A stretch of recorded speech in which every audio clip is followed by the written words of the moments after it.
सरकार इजाजत को दे नहीं था 20-21 का, 1 या 2 की इजाजत है। और पुराने टाइम में फटाके लाते थे 10-20, एक आध बजता था, हमारी दीपावली हो जाती थी। आजकल एक ही लेके आते हैं सुतेली बम में, और गलती से फोटो निकल गई तो क्या काम हो।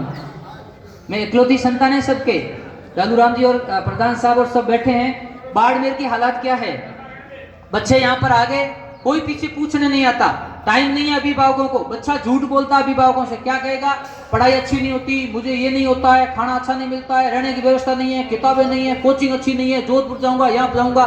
तो एक बार जाकर उस बच्चे को पूछो तो सही, यहाँ क्या किया, उसकी कॉपी या किताब खोल के देखो तो सही। आप नहीं देखते, आपको चला कौन रहा है, आपके बच्चे चला रहे हैं। आप वो डिसाइड करें जो आपके बच्चे कहते हैं, तो फिर आपके अभिभावक होने का मतलब क्या रहा, आपके परिपक्वता का मतलब क्या रहा। आप उनको भी सुनिए, मैं ये मना नहीं करता हूं कि बच्चे को नहीं सुनना है, उनको सुनिए। अपने जहां बच्चा पढ़ रहा है वहां जाके इंस्टीट्यूट को देखिए, चाहे वो जयपुर का हो, चाहे वो दिल्ली का हो, चाहे जोधपुर का हो, चाहे बाड़मेर का हो, चाहे गांव का, वो हम चेक ही नहीं करते। बूढ़िया बैठा है, कोई भी बात को पग ले बसे डिसीजन लेता। और आजकल जो अपन यंग लोगों, बच्चे क्यों बिगड़ रहे हैं, सबसे बड़ी प्रॉब्लम, बिगड़ने का मतलब ये नहीं है कि उनको बहुत बड़ा सत्यानाश कर दिया, वो समय का मिसयूज कर रहे हैं, पैसे का मिसयूज कर रहे हैं। मेरे लिहाज से बिगड़ने का मतलब ये हो रहा है, सही टाइम पे वो सही काम नहीं कर रहा है, और जो पैसा आपने पढ़ाई का दिया वो कहीं और खर्च कर रहा है। तो आप हिसाब पूछो ना कि बच्चा कर क्या रहा है। घर से आपने 3,000 रुपए दे के भेजा, बच्चा वापस 5,000 के कपड़े पहन के आ रहा है, 1 लाख का मोबाइल लेके आ रहा है, तब आप खुश होकर क्यों बैठते हो, भाई मोबाइल कहां से आया, कपड़े कहां से आए, क्यों नहीं पूछते, वो दिखते नहीं है आपको क्या। यदि नहीं दिखेंगे तो फिर मत कहना कि कहां से आए, दोस्त ने दिलाए, कौन दोस्त क्यों दिला रहा है भाई, पूछो ना घर पे आके। एक काम करना शुरू कर लें, बच्चे से पहली क्लास का हो, चाहे एमए या कहीं तैयारी कर रहा हो, जब घर के लौट के आता है, जब मिलने जाते हैं तो उसकी हाल चाल, उसके साथ कौन बैठते हैं, चीजों को पूछिए। यदि वो पूछने लगोगे तो बच्चा पढ़ाई भी करेगा। पढ़ाई करके मेरिट में आना जरूरी नहीं है आज के टाइम। मैं नेक्स्ट बात आपको बता रहा हूँ कि आने वाला टाइम किसका है, तेजी से बहुत सिनेरियो चेंज हो रहा है। नौकरी कहाँ मिलेगी, साइकोलॉजी, जो भी बच्चे बैठे हैं अपने रिलेटिव, जो भी बच्चे ग्रेजुएशन कर रहे हैं आर्ट से, साइकोलॉजी में उसको एमए या ग्रेजुएशन करवाएं, नौकरी की गारंटी देता हूं 20 साल तक।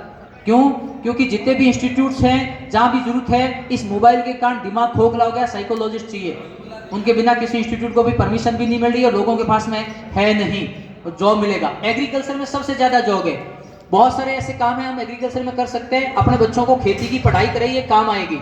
अपने बच्चों को पैरामेडिकल के फील्ड में भेजिए, पैरामेडिकल फील्ड में नौकरी की गारंटी है। और आने वाले टाइम में आप एमबीबीएस करा रहे हो, डॉक्टर के सरकारी नौकरी मिलने की गारंटी नहीं है, लेकिन पैरामेडिकल से नौकरी मिल जाएगी। तीसरी बात, बच्चों को पढ़ा लिखा करके तुरंत प्रभाव से उसके इंटरेस्ट के फील्ड में डाल दो। वो क्या करना चाहता है अपना आप कर लेगा, लेकिन आप उसको उसमें जाने दो। केवल सरकारी नौकरी के पीछे 35 साल तक उसको घुमाते रहते हो। रघुराम जी अच्छी तरह से जानते हैं कि यहाँ बाड़मेर में 35 साल तक बच्चा क्या कर रहा है, कोचिंग कर रहा हूँ, कब से कर रहा है। और ज्यादातर, हालांकि मैं महिलाओं के इस शब्द के बारे में विरुद्ध नहीं हूँ, लेकिन सार्वजनिक रूप से कह रहा हूँ, ज्यादातर लड़कियां कहती है साहब 5 साल जिन छुट्टी कौन तो को करना पड़े। क्या कर रहे हो भाई, क्यों। यदि रहने की जगह है तो हमारे समाज का किसान कन्या हॉस्टल बना हुआ है, वहां मोबाइल परमिशन नहीं है, पढ़ाई होती है, वहां बच्चों को रखा के पढ़ाओ ना। लेकिन क्यों स्वतंत्रता चाहती है बच्चियां, मोबाइल उनके पास में क्यों, जरूरत ही नहीं है। आप समाज के लोग तय कर लो ना, 300 लोगों की कैपेसिटी का बना हुआ हॉस्टल पड़ा है, उसका उपयोग कब करोगे। समाज की जाजम पे बैठे तो उसका उपयोग करो, बाकी चीजें अपना आप बंद हो जाएगी, वहां अपना आप सिक्योरिटी हो जाएगी, समाज की सिक्योरिटी हो जाएगी, पढ़ाई का हिसाब किताब हो जाएगा। मोबाइल से अपना पीछा छूट गया, ये तय करो नहीं इस प्रोग्राम में आकर के, नहीं कि पढ़ना है तो वहां पर हॉस्टल है, वहां पर जाके रहिए जहां मोबाइल नहीं है। चाहे लड़का हो चाहे लड़की हो, मोबाइल से दूर करने से बातों से नहीं होगा। कैसे होगा, किताब खरीद के बच्चे को ले जाके दो ना, उसको खेत में काम कराओ ना। हम सब भाषण देते हैं मोबाइल का उपयोग नहीं लेना, मैं भी कहता हूं कि रात को 9 बजे से सुबह 8 बजे तक मोबाइल के डाटा बंद कर दो। लेकिन आपको मैं बता दूं कि बच्चे किस प्रकार से मोबाइल यूज करते हैं। आंखें जा चुकी है, चुपके से नाली के अंदर घुस जाएंगे, पेरेंट्स सोएंगे तब बच्चे मोबाइल यूज करेंगे। तो आप अपने मोबाइल जमा कर लो ना अपने पास, आपके घर के कहाँ है। एक दिन में नहीं होता है कोई भी काम। सब लोग बैठे हैं, हम सब लोग क्या करते हैं, किसी दूसरे घर में कुछ होता है इधर ताली बजा लेंगे, अच्छा हुआ ये हुआ, चर्चा कर लेंगे बैठ के, उसके ये हो गया। लेकिन ये वो आगे जो सबको खा जाएगी। मेरे लिहाज से आज की इस जाजम पे बैठ करके बात करते हैं ना, मैं याद है मुझे बीकानेर एक सारणों का सम्मेलन हुआ था, मैंने उस दिन भी एक बात शेयर की थी, भी वो यहाँ भी कर दूं कि हमारे बड़े बुजुर्गों ने पढ़ा लिखा करके बताया कि हम सर्व समाज की बात करें। अच्छी बात थी, बड़ी मुश्किल से हम लोग बाहर बड़े दायरे में गए और वहां पर भी एक सवाल पूछा था। आज वापिस सर वहां पर थे कांगे मार साहब कि हम इकट्ठे हुए क्यों, ये बताओ, और उसका आउटपुट क्या। आज इकट्ठे हो गए, सीधी से अच्छा लग रहा था कि हम हमारे इतिहास को जाने। ठीक है, अपने समाज के इतिहास को जान लिया, जानने के बाद में क्या, खाना खाया चले गए। ये तो वही कहानी हुई कि खेत खड़ा और चले गए, न वापिस चेक करने आए, न निदान किया, न वापिस पानी देने आए, खेती वैसी होगी। यदि वास्तव में इकट्ठे हुए हो तो इतिहास जोगाराम जी लिख रहे हैं, तो वो इतिहास लिखना जिसमें किसी ने संघर्ष से क्या किया, ताकि आने वाली पीढ़ी पर से मुकेश जी का लिख देना, पठान साहब का लिख देना, लालूराम जी का लिख लेना, या बहुत सारे युवा लोग बैठे हैं वो संघर्ष करके, मैं तो कहता हूँ चाहे पुलिस में सिपाही हो, चाहे वो टीचर हो, चाहे अच्छी खेती कर रहा हो, उसके बारे में लिखो ना। और लिख करके कहीं नहीं डाल सकते, किताब में नहीं डाल सकते, तो फेसबुक व्हाट्सएप उसमें डालो, ताकि कई बच्चे वैसे और सोच रहे हैं कि वैसा किया जा सकता है, हमारे में से किसी ने किया है, तो ये सकारात्मक के साथ अपनी अपनी कहानी लिख करके ग्रुप में डाल दो और सब लोग उसको शेयर करो। यदि ये कर सकते हैं तो मीटिंग काम की है, वरना आज सामने इकट्ठे हो जाएंगे, कल जाकर इकट्ठे हो जाएंगे, परसों वो हो जाएंगे, बढ़ते रहो। आउटपुट होता है तो अच्छी बात है। यदि हम इकट्ठे हुए हैं तो इससे आउटपुट क्या, 3 बच्चियों की छात्रवृत्ति मिली, आज के प्रोग्राम की सबसे बड़ी उपलब्धि है, सबसे मैं मानता हूं। बाकी ठीक है, इकट्ठे हो जाएंगे हम, लेकिन एक विजन के साथ इकट्ठे। जो भी कोऑर्डिनेट कर रहे हैं मैं उनसे रिक्वेस्ट करूंगा कि जब भी प्रोग्राम हो, मिनट्स तय हो कि हम ये काम करने आए हैं, और 1 साल बाद उसका हिसाब करेंगे। जैसे आज तय हो गया 3 बच्चों की स्कॉलरशिप, या सब लोग बैठे पूरा दिन पर पढ़ाए, तय करो कि हम करेंगे क्या। एक काम तय कर लो इस साल कि 1 साल बाद हिसाब किताब देखेंगे कि हमारे घरों में, सही बात बोली थी अभी प्रधान साहब ने बोला था कि हमारे घर से शुरू करें ना, कि हमारे बच्चों को मोबाइल हम रात को 9 बजे से सुबह 8 बजे नहीं देंगे, कोई पैसा नहीं लगेगा आपका। ये एक तय करके चले जाओ। कर सकते हो बैठ के? मैं आप ही से पूछ रहा हूं, क्या ये यहां बैठे हुए लोग तय कर सकते हो? 200 लोग, बस हो गया काम आपका। आज की प्रोग्राम सक्सेस है। कुछ नहीं करना, मोबाइल से बच्चों को बचा लीजिए, सब कुछ हो जाएगा। जो मैंने बात बताई है, मैं डॉक्टर हूं, गवर्नमेंट हॉस्पिटल में हूं, महेंद्र भी मेरे साथ में खड़े होना, ये भी मार साहब के बेटे हैं, गायनिकोलॉजिस्ट है। हम बहुत सारे डॉक्टर यहाँ पर अभी 150 के आसपास गवर्नमेंट हॉस्पिटल में। आप कभी भी किसी को भेजिए, एक आध कोई फूफा बन जाता है, 5000 की ओपीडी, फूफा मतलब नाराज हो जाता है, इसका मतलब हॉस्पिटल खराब नहीं है। यहाँ जांचें फ्री होती है, दवाइयाँ फ्री मिलती है, इलाज फ्री होता है। वो पैसा आप बचाइए और उस पैसे को पढ़ाई पे खर्च करिए या जरूरतमंद की मदद करिए। यहाँ करो ना, हम लोग मदद करेंगे, कोई नहीं है, फोन करिए, हम 24 घंटे तैयार बैठे हैं, कभी मना नहीं करते। बहुत सारे लोग कॉल करते हैं, डुमरू जी कहाँ गए, सरपंच साहब तो हमेशा कुछ न कुछ कहते ही रहते हैं। तो ऐसे प्रोग्रामों का मकसद है कि हम एक दूसरे की मदद करें। ये गायनी का मतलब महिलाओं का डॉक्टर है, हमारे घर में बहन बेटी कोई भी तकलीफ होती, सबसे ज्यादा डर लेते जाएंगे कहाँ, इसके नंबर ले लेना, नहीं तो हम लोग दे देंगे। और ऐसा नहीं है कि हम केवल आपकी मदद कर, सबकी करते हैं, सबको कहते हैं वो पैसा पढ़ाई में लगाओ, बच्चों की किताबें खरीदो, किताबें दीजिए। पहला काम, मैं तो इतना बोलने के बाद में यही कह रहा हूँ, शाम के टाइम अपने अपने बच्चों के साथ बैठना सीखो। जहां रह रहे चुपचाप उनको क्रॉस चेक करो कि वो कह रहा है वैसा हो रहा है या नहीं हो रहा है। बूढ़ी वाली बातों ही के लिए अनपढ़ तो नहीं होता, लेकिन उन्हें जिंदगी जीनी आती। हाँ, ये दिखाओ भी को करता नहीं। यंग लोगों को क्या है, अभी एनर्जी बहुत है, सबको पता है कि पापा के कमाया हुआ बहुत बड़ा इकलौती संतान है, ध्यान रखना, कमाया हुआ खत्म हो जाएगा, पता ही नहीं चलेगा। हम इंसान हैं, एक दूसरे की सेवा करें, जरूरत होने पर मदद करें।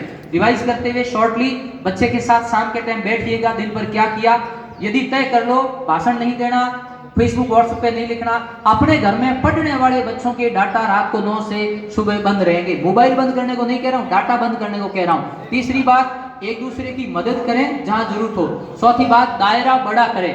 5वीं बात, इस फंक्शन के बाद में रिटर्न में एक उद्देश्य तय करके जाना, क्योंकि बनियाना से भी लोग आए हैं, बाकी जगह भी लोग सुन रहे होंगे कि आज के बाद हम अगली बार जब इकट्ठे होंगे तो उसका हिसाब किताब करेंगे। साहब हमने घर पे मोबाइल बंद कराया, उसका आउटपुट क्या आया, तब तो मतलब है, नहीं तो फिर इकट्ठे हो जाएंगे, फिर चले जाएंगे। चौथी बात, जरूरतमंद बहुत सारे लोग हैं, उनकी मदद बिना कहे कर दो, नहीं तो आदमी सक्सेस होके यहाँ आएगा तो वो तो अपनी औकात में रहा है, उसको पता है। मुकेश कहता मुझे जरूरत नहीं है, तीनों ने मेरी टांग खींची, मेरे कुछ कर ही नहीं पाए। तो टांग खींचने की कौन क्या करता है सबको पता है।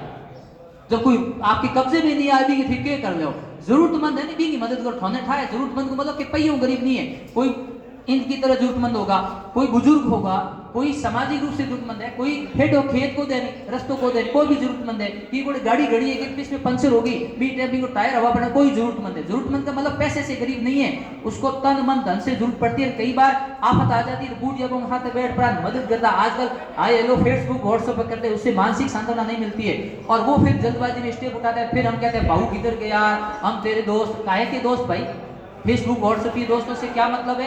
जब वो तकलीफ में था तब आप कहाँ थे, क्या वो एक दिन में तकलीफ में आ गया? और उसका पोस्टमार्टम फिर हम लोग करते हैं और पड़ोस में आप सब लोग आते हैं, सुनते हैं, साहब पता तो था, तो क्या कर रहे थे? जब पता था तो कर क्या रहे थे, बात बीत गई, उसके बाद में क्या।